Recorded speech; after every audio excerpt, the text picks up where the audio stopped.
Hair care tips for the healthy hair. Hello दोस्तों, मेरा नाम है doctor Nitin Maske. I am dermatologist and hair transplant surgeon. आज हम आपके साथ कुछ टिप्स शेयर करेंगे जिसके कारण आप आपके बाल है जो अच्छे से हेल्दी रह सकते हैं।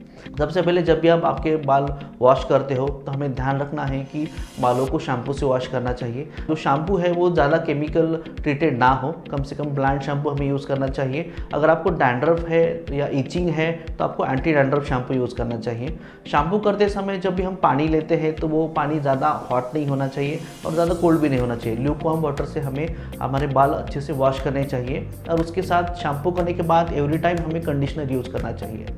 शैम्पू होने के बाद जब भी हम हमारे बाल को ड्राई करते हैं या फिर उसको सुखाते हैं तो हम जो ब्लोअर यूज़ करते हैं तो उसका टेम्परेचर कम से कम होना चाहिए। अचानक से जब हमारे बालों को सुखाते हैं और ब्लोअर का टेम्परेचर बहुत ज़्यादा रहता है तो उसमें हेयर को डैमेज होने के चांसेस ज़्यादा रहते हैं। इसलिए बालों को कभी भी ये ध्यान रखना है कि बालों को टॉवेल से सुखाइए, बालों को टॉवेल से डैम कीजिए और उसको फिर ड्राई कीजिए।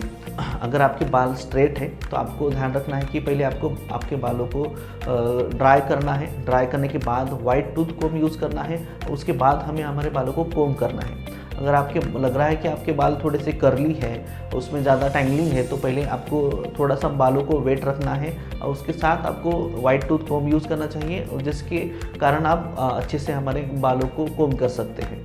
बालों को वॉश करने के साथ ही हमें ये ध्यान रखना है कि बालों को हमें रेगुलरली ट्रिम करना चाहिए। हमारे बालों को रेगुलरली हमें स्टाइल करना चाहिए। ट्रिम करने से हमारे बाल अच्छे से मेंटेन रख सकते हैं, स्प्लिट एंड कम हो सकते हैं।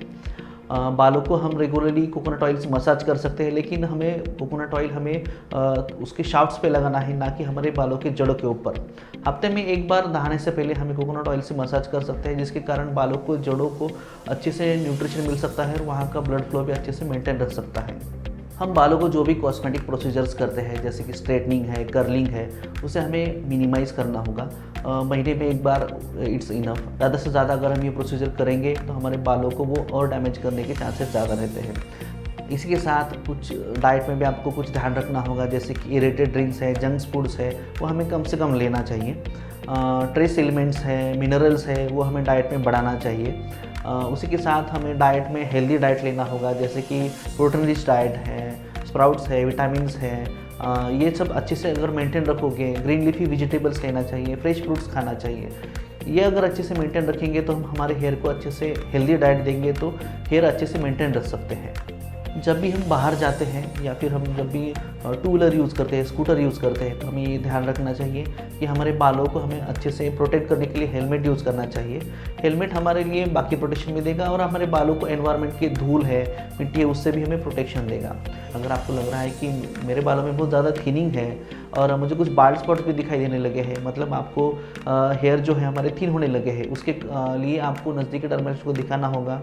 आपकी थिनिंग का कारण क्या है, आपको जड़ों कमज़ोर हो रही है या फिर आपको फीमेल पैटर्न हेयर लॉस है या मेल पैटर्न हेयर लॉस है या फिर कुछ और कारण की वजह से हमारे हेयर फॉल होने लगा है, तो आपको अच्छे से डर्मेटोलॉजिस्ट कंसल्ट करना चाहिए और उसको ट्रीटमेंट लेने चाहिए। क्योंकि वक्त के ऊपर अगर हम ट्रीटमेंट लेते हैं तो हम हमारे बालों को अच्छे से मेंटेन भी रख सकते हैं। उसी के साथ हमें यह ध्यान रखना होगा कि जब भी हम हमारी हेयर स्टाइल करते हैं तो हमें हमारे बालों को ज़्यादा खींच के या उसकी हेयर लाइन जो है वो पीछे बालों को पोनी टेल जब हम बनाते हैं, फीमेल पेशेंट जब पोनी टेल बनाते हैं तो बालों को बहुत ज़्यादा खींचते हैं, उसके कारण उनकी हेयर लाइन जो है रिसीड हो सकती है। कई बार देखा गया है कि छोटे बच्चों में भी ऐसा देखा गया है कि जब भी बालों को वो खींच के उनकी हेयर स्टाइल बनाते हैं तो सामने से हेयर लाइन रिसीड होने लगती है। बालों को जितना ज़्यादा पुल करोगे उनकी बिकॉज ऑफ द प्रेशर वहाँ के बाल कम हो सकते हैं और वहाँ के जड़ों कमज़ोर हो सकते हैं। तो ये थे कुछ हेयर टिप्स जो हम अच्छे से फॉलो कर सकते हैं, जिसके साथ हम हमारे बालों को अच्छे से हेल्दी रह सकते हैं। अगर आपके बाल हेल्दी रहेंगे तो आप स्टाइल कर सकते हैं और जो अच्छे से मेंटेन भी कर सकते हैं। आपको हेयर रिलेटेड, स्किन रिलेटेड कोई भी डाउट्स हो, क्वेश्चंस हो तो हमें नीचे कमेंट्स में पूछिए, हम आपको अच्छे से उसको सॉल्व कर देंगे और आपके जो डेली हैबिट्स हैं वो अच्छे से आप फॉलो कर सकते हैं। Thank you very much.